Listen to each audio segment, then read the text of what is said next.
한국 전쟁 발발. 대한민국 청년들은 어떻게 징집될까? 전쟁이 터지면 징집된 청년들은 살아 돌아올 수 있을까? 한국 전쟁 발발 시 대한민국의 젊은이들은 어떤 방식으로 징집될까? 그들은 무조건 최전방으로 배치될까? 한국에서 전쟁이 터진다면 젊은 청년들이 징집을 피할 방법, 과연 존재할까? 이 영상을 끝까지 보시면 충격적인 진실을 알게 됩니다.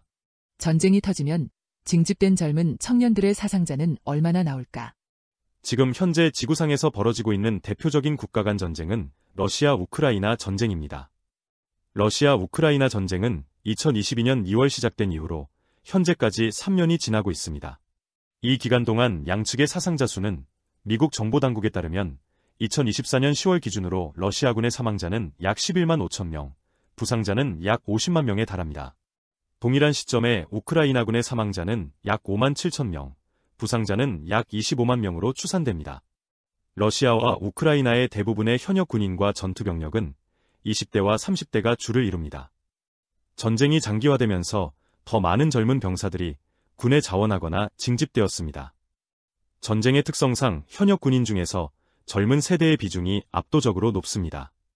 특히 전투병력은 체력적으로 우수한 젊은 세대가 주로 맡기 때문에 전선에서 사상자 대부분은 20대 후반에서 30대 초반의 젊은 군인들일 가능성이 큽니다. 러시아 우크라이나 전쟁에서 보듯이 사망자의 대부분은 젊은 청년들입니다. 그 젊은이들은 무엇을 위해서 귀중한 목숨을 초계와 같이 버렸을까요? 대한민국에서 전쟁이 터지면 대한민국의 젊은 청년들은 어떻게 징집될까? 대한민국에서 전쟁이 터지면 우리의 젊은 청년들은 어떤 방식으로 징집될까요? 그리고 그들은 어디로 배치될까요? 지금부터 그 숨겨진 과정과 배치의 비밀을 파헤쳐 보겠습니다. 전시 동원령은 국가 비상사태 발생 시 대통령이 국무회의의 심의를 거쳐 발령하게 됩니다. 동원령이 발령되면 전국의 병무청과 지방병무청은 즉시 비상체제로 전환되어 24시간 운영을 시작합니다. 이때 병력 동원은 단계별로 이루어집니다. 1단계 동원은 가장 전투력이 우수한 예비군 1년차 이상, 4년차 이하와 현역 입영 대상자들을 중심으로 이루어집니다. 이들은 동원령 발령 직후 24시간에서 48시간 이내에 신속하게 소집되어 전방 부대와 주요 전략 지역에 우선 배치됩니다. 2단계 동원은 1단계 동원이 완료된 후 시작되며 예비군 5년차 이상 8년차 이하 인력, 보충역 및 병역 준비역 자원, 전시근로 소집 대상자, 만 18세 이상 40세 미만 병역 면제자 중 위약적으로 경노동이 가능한 인력, 그리고 주요 기간 산업체 종사자들의 전시 임무 전환이 이루어집니다.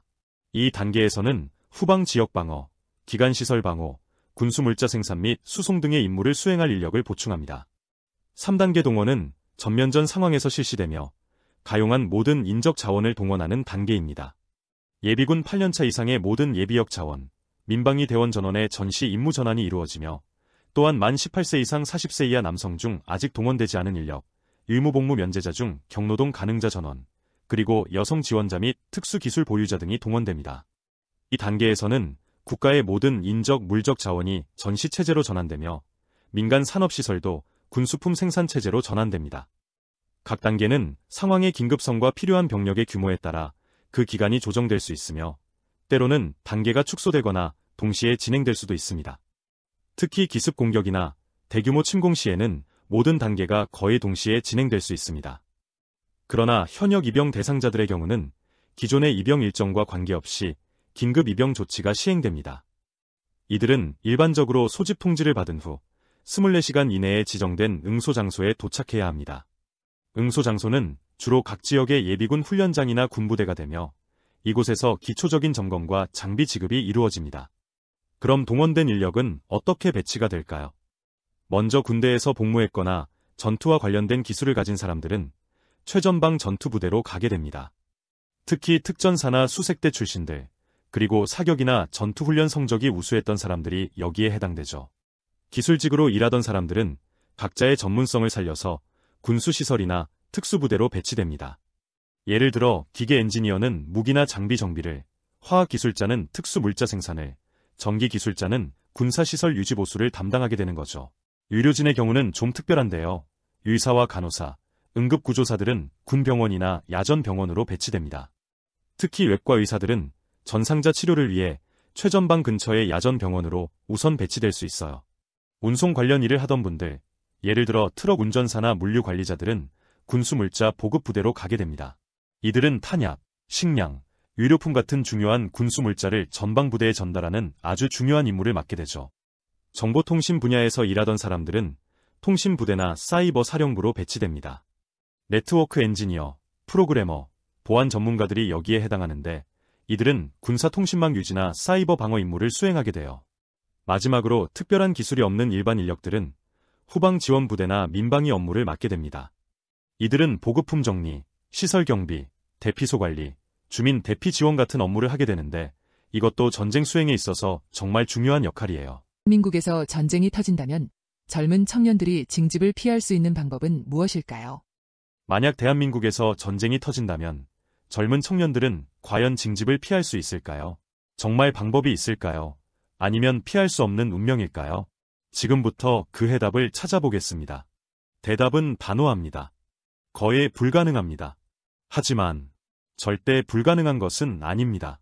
그 방법이 궁금하신가요?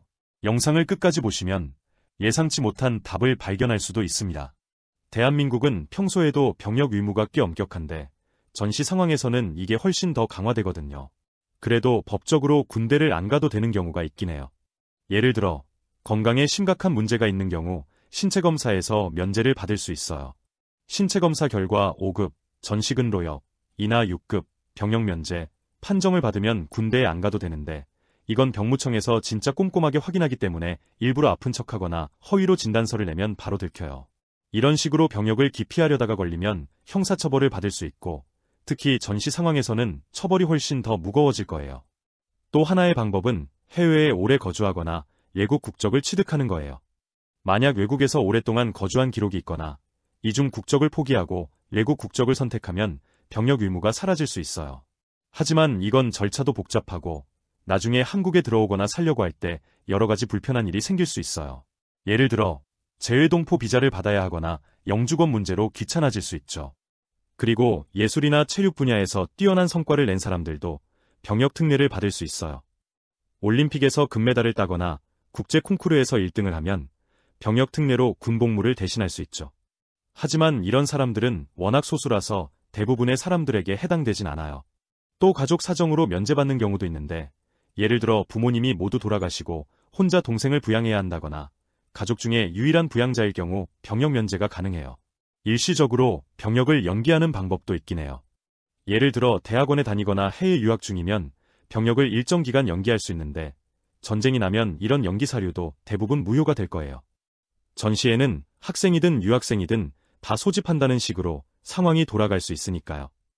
결국 대한민국에서 전쟁이 터지면 법적으로 면제받을 수 있는 상황이 아니고서는 군대를 피하기가 거의 불가능하고 불법적으로 빠지려고 했다가는 더 큰 처벌을 받을 수 있어요. 평소에도 병역 기피는 징역형이나 벌금형을 받을 수 있지만 전시에는 그 처벌이 훨씬 더 강력해집니다. 국가가 총력을 다해 병력을 동원하는 상황에서 불법적인 회피 시도는 절대 용납되지 않을 것입니다. 따라서 개인적인 사정이 있거나 복잡한 상황이라면 무모한 선택을 하기보다 병무청이나 법률 전문가와 상담하여 합법적인 절차를 따르는 것이 가장 현명한 방법입니다. 하지만 정말 다른 방법은 없는 걸까요? 이 영상을 끝까지 보시면 예상치 못한 해답을 찾을 수도 있습니다. 그렇다면 양심적 병역 거부는 어떨까요? 요즘은 양심적 병역 거부라는 제도가 있어서 종교적 신념이나 개인의 평화주의 사상 때문에 군대를 안 가고 대신 대체 복무를 할 수 있어요. 우리나라에서는 주로 여호와의 증인 신도들이 병역 거부로 잘 알려져 있지만 종교뿐 아니라 비폭력주의나 평화주의 철학을 이유로 거부하는 사람들도 있어요. 2018년 대한민국 헌법재판소와 대법원이 양심적 병역 거부를 인정하면서 이제는 처벌 대신 대체 복무제를 선택할 수 있게 되었어요. 대체 복무제는 군 복무 대신 교도소 등 교정시설에서 약 36개월 동안 복무하는 제도인데 일반 병역보다 기간이 길고 조건이 까다롭지만 군사훈련 없이 병역의 의무를 다할 수 있는 방법이에요. 그런데 대한민국에서 전쟁이 발발할 경우 양심적 병역 거부가 어떻게 다뤄질지는 꽤 복잡한 문제예요. 평상시와 전시 상황에서는 법 적용이 달라질 수 있기 때문이죠. 문제는 전쟁이 나면 양심적 병역 거부가 어떻게 적용될지 불확실하다는 거예요. 평상시에는 법적으로 보호받을 수 있지만 전시에는 국가 비상사태로 간주돼서 기존 법과 규정이 달라질 가능성이 크죠.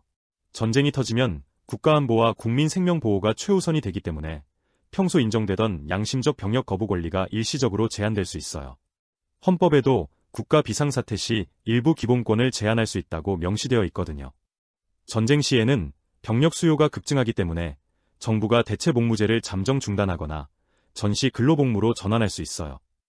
이렇게 되면 양심적 병역 거부자들도 직접적인 군사활동은 아니더라도 전쟁 지원 업무에 투입될 수 있죠.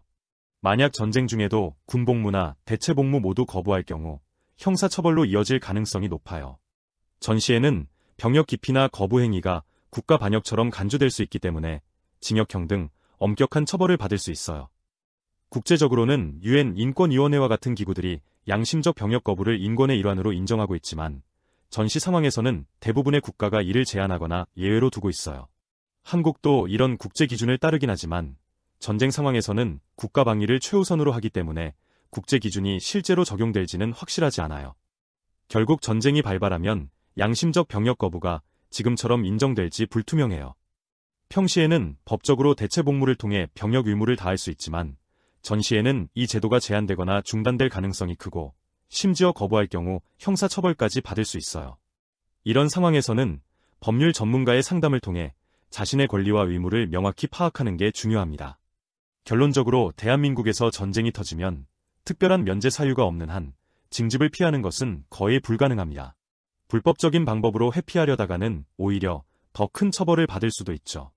따라서 가장 현명한 선택은 법적인 절차를 따르는 것입니다. 개인적인 사정이 있다면 병무청이나 법률 전문가의 상담을 받아보는 것이 좋습니다. 하지만 전쟁에 징집되더라도 꼭 최전선에서 싸워야 하는 것은 아닙니다. 전투병력이 아닌 후방 지원 병력으로 배치된다면 훨씬 안전하게 임무를 수행할 수 있죠. 그렇다면 어떻게 해야 후방에서 나라를 지킬 수 있을까요? 바로 직업 선택이 중요한 열쇠가 됩니다. 엔지니어, 화학기술자, 전기기술자, 의사, 응급구조사, 운송업 종사자, 정보통신 전문가, 네트워크 엔지니어, 프로그래머, 보안 전문가 등 전문 기술직에 종사하면 전장 한가운데가 아닌 후방에서 임무를 수행할 가능성이 높습니다. 즉, 자신의 기술과 지식을 활용해 전쟁에서 살아남을 확률을 높일 수 있는 것이죠. 그러나 가장 중요한 사실은 따로 있습니다. 만약 대한민국에 다시 전쟁이 발발한다면 자유 대한민국을 지키기 위해 우리 모두가 한마음으로 나서야 한다는 것입니다. 남녀노소를 막론하고 조국을 수호하겠다는 굳은 신념과 각오만이 우리를 지켜낼 것입니다. 당신은 그 순간 어떤 선택을 하시겠습니까? 이 영상이 도움이 되셨다면 좋아요, 구독 꼭 눌러주세요. 다음에 더 좋은 콘텐츠로 여러분을 찾아뵙겠습니다. 감사합니다.